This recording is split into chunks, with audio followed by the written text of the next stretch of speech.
आज हम बात करेंगे कि एसएससी जीडी भर्ती 2026 जो अभी आई थी और अभी इसका एग्ज़ाम होने वाला है। एग्ज़ाम कब होने वाला है, इसका डेट जो आया था वो 23 फरवरी से आया था, लेकिन अभी कुछ संभावना नहीं कि 23 फरवरी को होगा। लगता है कि मतलब इसका ज़्यादा संभावना है कि 23 फरवरी के बाद होगा। किस लिए? अभी जो स्लॉट बुक होने वाला था, अभी स्लॉट बुक नहीं हुआ है। किस लिए? स्लॉट स्लॉट बुक होने से एक हफ़्ते पहले मतलब एग्ज़ाम होता है, मतलब बंद कर दिए जाते हैं। अभी तो स्लॉट बुक नहीं हुआ है, तो इसका जो चांस है मतलब अभी 23 फरवरी आप सब एग्ज़ाम डेट जैसे मत मान के चलिएगा। मतलब एग्ज़ाम जो है वो अगले महीने में भी हो सकता है, किस लिए मतलब मार्च में हो सकता है। तो मतलब एग्ज़ाम कभी भी हो, आप सब अपना तैयारी करते रहिए। कि जो आज हमारा क्लास है इसमें जीके जीएस की क्लास है और इसमें टोटल हम 20 क्वेश्चन लेके आए हैं। सभी क्वेश्चन PYQ के आधारित है। वेरी मोस्ट इम्पोर्टेंट प्रश्न है जो हर साल एग्ज़ाम में पूछा गया क्वेश्चन है। मैं वही क्वेश्चन लेके इस वीडियो में आया हूँ। जैसा कि आप सबको बता दें, जो लोग हमारे चैनल पे नए हैं, हमारे चैनल को सब्सक्राइब कर लीजिए, जैसे आपको वीडियो डेली मिलती रहे। चलो और जो हमारा क्वेश्चन है सेम टू सेम पेपर जैसा आएगा और इस क्लास से आपको बहुत बेनिफिट मिलेगा। चलो हम अपने क्वेश्चन को बढ़ते हैं।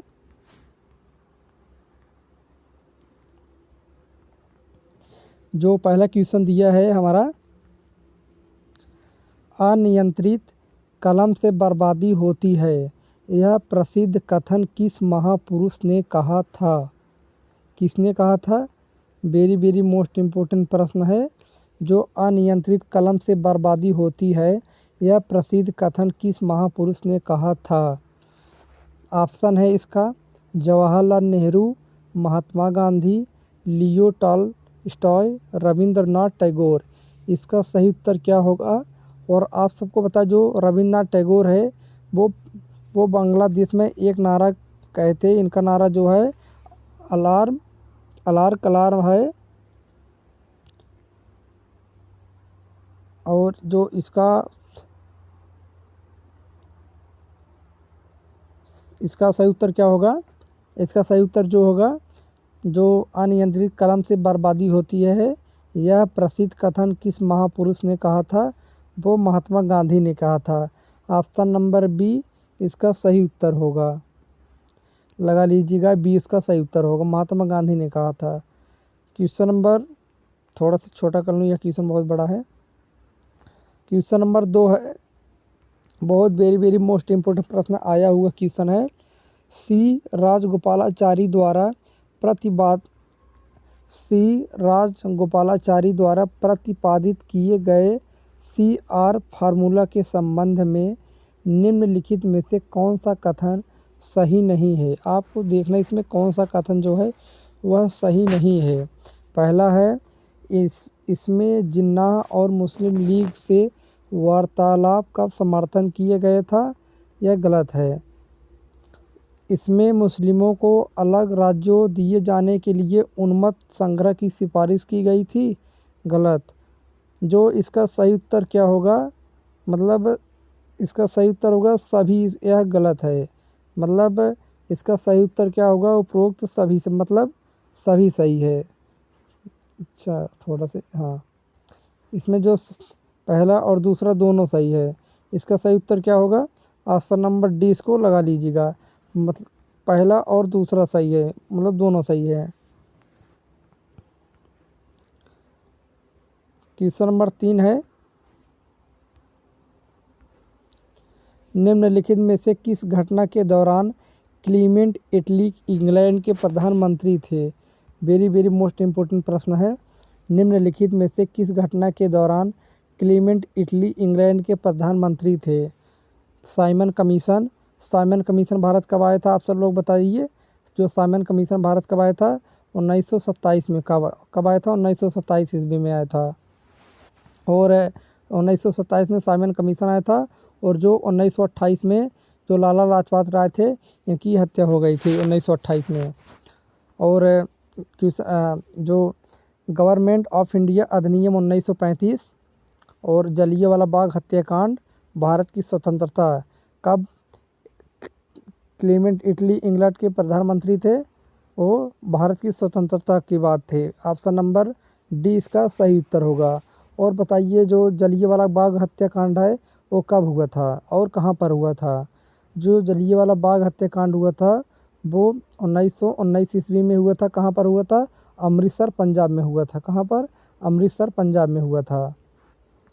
और इसका जो प्रथम मतलब ये किसके कारण हुआ था? ये जो मतलब जलियांवाला बाग हत्याकांड है वह इसका जो प्रमुख नेता था मतलब कौन था?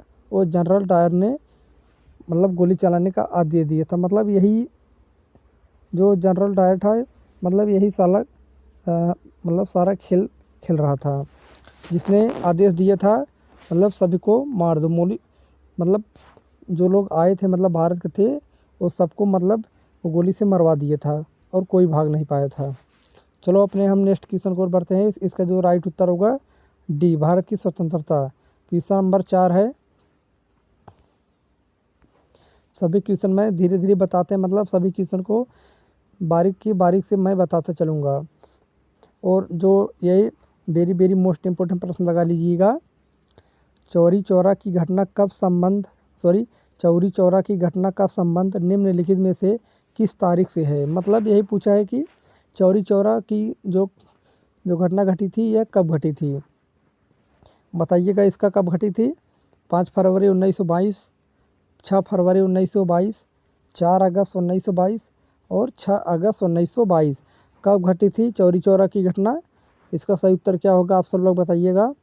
इसका जो चौरी चौरा की घटना घटी थी वह 5 फरवरी 1922 ईस्वी को घटी थी। इसका ऑप्शन नंबर ए इसका सही उत्तर होगा, लगा लीजिएगा। वेरी मोस्ट इम्पोर्टेंट प्रश्न है।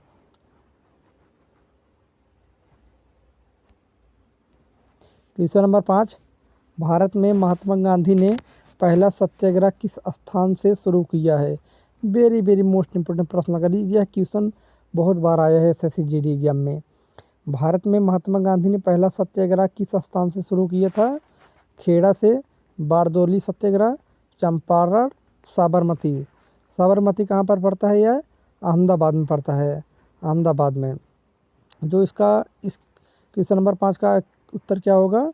चंपारण से। चंपारण सत्याग्रह कब किए थे? पहले 1917 में हुआ था। कब हुआ था?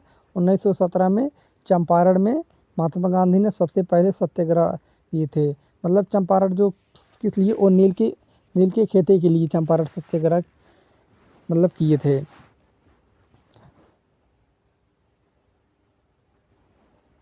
नेक्स्ट क्वेश्चन नंबर 6 है। कांग्रेस और मुस्लिम लीग के बीच बेहतर संबंध किस समय काल में रहे? वेरी मोस्ट इम्पोर्टेंट प्रश्न है। कांग्रेस और मुस्लिम लीग के बीच बेहतर संबंध किस समय काल में रहे? 1906 से 1916, 1916 से 1922, 1922 से 1928, 1928 से 1934। सही उत्तर क्या होगा? कांग्रेस और मुस्लिम लीग के बीच बेहतर संबंध किस समय काल में रहे? 1916 से 1922। ऑप्शन नंबर बी बिल्कुल सही उत्तर होगा। जो लोग दे रहे हैं उनका उत्तर सही है।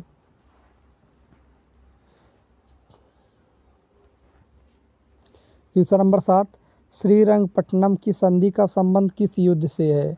श्रीरंगपट्टनम की संधि का संबंध किस युद्ध से है? द्वितीय आंग्ल मराठा युद्ध, तृतीय आंग्ल मैसूर युद्ध, तृतीय आंग्ल मराठा युद्ध, चतुर्थ आंग्ल मैसूर युद्ध। सही उत्तर क्या होगा? श्रीरंगपट्टनम की संधि का संबंध किस युद्ध से है? इसका सही उत्तर क्या होगा? जो श्रीरंगपट्टनम की संधि का संबंध किस क्षेत्र से है? इसका सही उत्तर होगा तृतीय आंग्ल मैसूर युद्ध। ऑप्शन नंबर बी बिल्कुल सही उत्तर होगा। क्वेश्चन नंबर 8 है।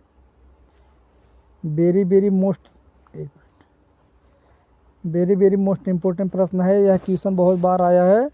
क्वेश्चन नंबर 8 है। किस शिलालेख में अशोक ने कहा है कि प्रत्येक मनुष्य मेरी संतान है? प्रत्येक मनुष्य मेरी संतान है। किस शिलालेख में कहे हैं? और जो अशोक के कितने शिलालेख स्तंभ थे? वो टोटल 14 शिलालेख स्तंभ थे। और जो प्रत्येक मनुष्य मेरी संतान है वह किस शिलालेख में कहे थे? वो 5वें शिलालेख में कहे थे। ऑप्शन नंबर ए बिल्कुल सही उत्तर होगा जो लोग दे रहे हैं। क्वेश्चन नंबर 9 है, विश्व समाजवादी कांग्रेस में सभी समाजवादी संगठन कब सम्मिलित हुए? 1904, 1905, 1906, 1907। बिल्कुल सही उत्तर क्या होगा इसका?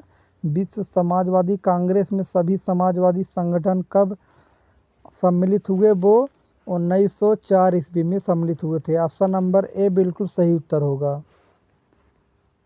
क्वेश्चन नंबर 10, किस आंदोलन में स्वतंत्रता, समानता और भाईचारे का नारा दिया गया? किस आंदोलन में स्वतंत्रता, समानता और भाईचारे का नारा दिया गया? रशियन आंदोलन, इटालियन आंदोलन, फ्रेंच आंदोलन, अमेरिकन आंदोलन। सही उत्तर क्या होगा? किस आंदोलन में स्वतंत्रता, समानता और भाईचारे नारा दिया गया? वो फ्रेंच आंदोलन। ऑप्शन नंबर सी बिल्कुल सही उत्तर होगा, फ्रेंच आंदोलन में दिया गया। और जो बता दें, जो फ्रेंच आंदोलन है वो कब हुआ था? फ्रेंच आंदोलन 1855 में हुआ था। क्वेश्चन नंबर 11 है, निम्न में से किस चिंतक समूह ने फासिज्म को प्रभावित किया?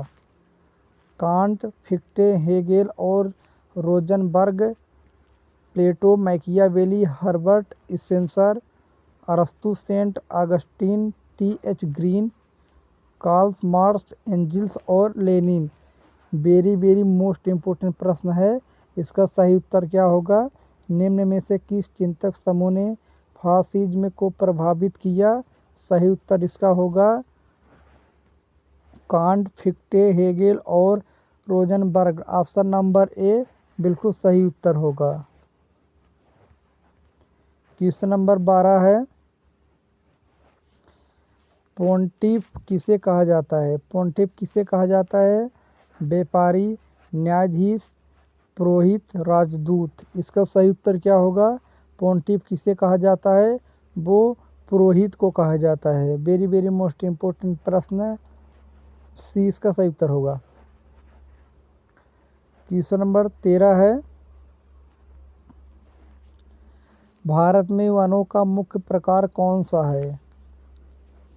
उष्णकटिबंधीय शुष्क पर्णपाती वन, उष्णकटिबंधीय नम पर्णपाती वन, उष्णकटिबंधीय सदाबहार वन, उपोष्णकटिबंधीय one. Very very most important यह प्रश्न 100% आएगा। भारत में वनों का मुख्य प्रकार कौन सा है? सही उत्तर होगा जो उष्णकटिबंधीय नम पर्णपाती वन। ऑप्शन नंबर बी बी बिल्कुल सही उत्तर होगा। बी बिल्कुल सही उत्तर होगा। जो उष्णकटिबंधीय नम पर्णपाती वन है, यह मतलब जो वनों के लिए मुख्य है। यह मतलब जो उष्णकटिबंधीय जो वन होती है, इसमें मतलब इसमें वर्षा बहुत होती है। क्या मतलब वर्षा बहुत होती है यहाँ पर, इसीलिए इसे उष्णकटिबंधीय नम्न मतलब नम पर्णपाती वन होती मतलब कहा जाता है। बी बिल्कुल सही उत्तर होगा।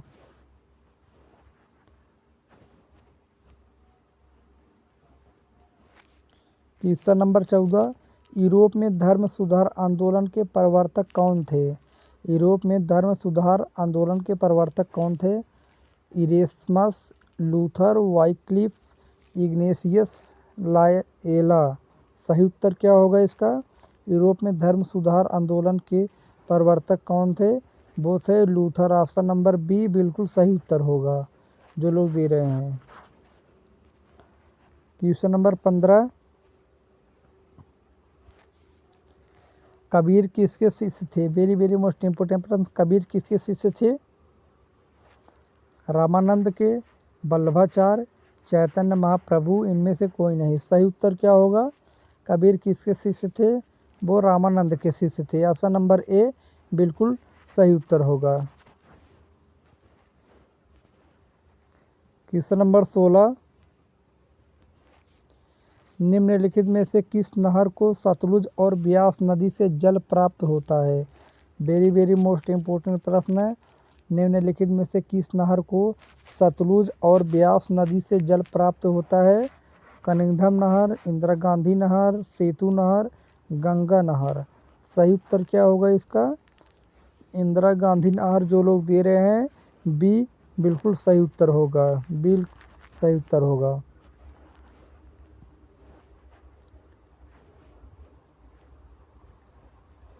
क्वेश्चन नंबर 17 है, निम्नलिखित में से कौन सी नदी नेपाल हिमालय के मिलन ग्लेशियर से निकलती है?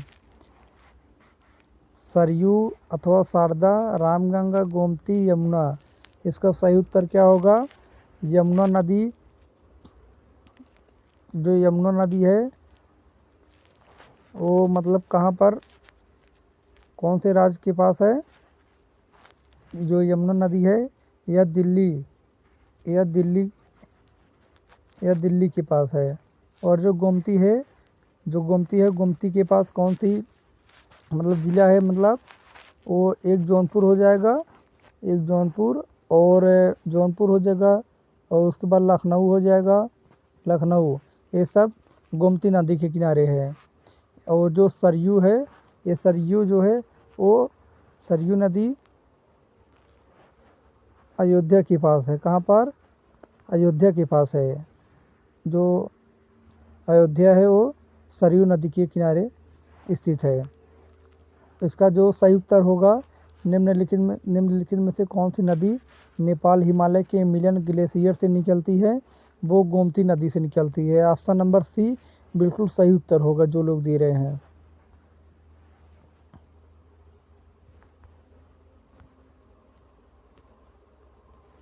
क्वेश्चन नंबर 18, बिना प्रतिनिधित्व के कर नहीं नारा किस एक्ट के विरोध में दिया गया? वेरी वेरी मोस्ट इम्पोर्टेंट प्रश्न है। बिना प्रतिनिधित्व के कर नहीं नारा किस एक्ट के विरोध में दिया गया? नौ संचालन act, currency act, stamp act, sugar act. सही उत्तर क्या होगा? Stamp act. Option number C बिल्कुल सही उत्तर है। सेकेंड लास्ट क्वेश्चन है हमारा, लौचारा राष्ट्रीय उद्यान किस देश में है? लौचारा राष्ट्रीय उद्यान किस देश में है? भारत में, बांग्लादेश, भूटान, नेपाल। किस देश में है? लौचारा राष्ट्रीय उद्यान किस देश में है? वो बांग्लादेश में है। कहाँ पर? बांग्लादेश में है। जो इसकी लंबाई है लौचारा राष्ट्रीय उद्यान की कितनी है? 5,500 मीटर है। कितनी? 5,500 मीटर है, लगा लीजिएगा। लौचारा राष्ट्रीय उद्यान किस देश में है? वो बांग्लादेश में ही स्थित है। और इसकी जो इसकी यह 5,500 मीटर है।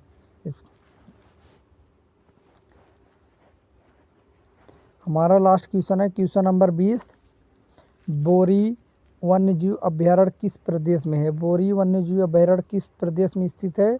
मध्य प्रदेश, महाराष्ट्र, उत्तर प्रदेश, उत्तराखंड। कहाँ पर स्थित है? बोरी वन्यजीव अभ्यारण्य किस प्रदेश में है? वो मध्य प्रदेश में स्थित है। कहाँ पर है? मध्य प्रदेश में। कहाँ पर? मध्य प्रदेश में स्थित है। बोरी वन्यजीव अभ्यारण्य किस प्रदेश में है? मध्य प्रदेश में है। ऑप्शन नंबर ए बिल्कुल सही उत्तर होगा जो लोग दे रहे हैं। और सबसे ज़्यादा वन्यजीव अभ्यारण्य कहाँ पर पाए जाते हैं? वो मध्य प्रदेश में ही पाए जाते हैं। और सबसे ज़्यादा वन कहाँ पर पाया जाता है? वन जो पाया जाता है वो हैदराबाद में पाया जाता है। कहाँ? हैदराबाद में पाए जाते हैं। आशा करते हैं दोस्तों वीडियो आपको पसंद आई होगा और जाते जाते चैनल को सब्सक्राइब कर लीजिए। मिलते हैं अगले वीडियो में। जय हिंद, जय भारत।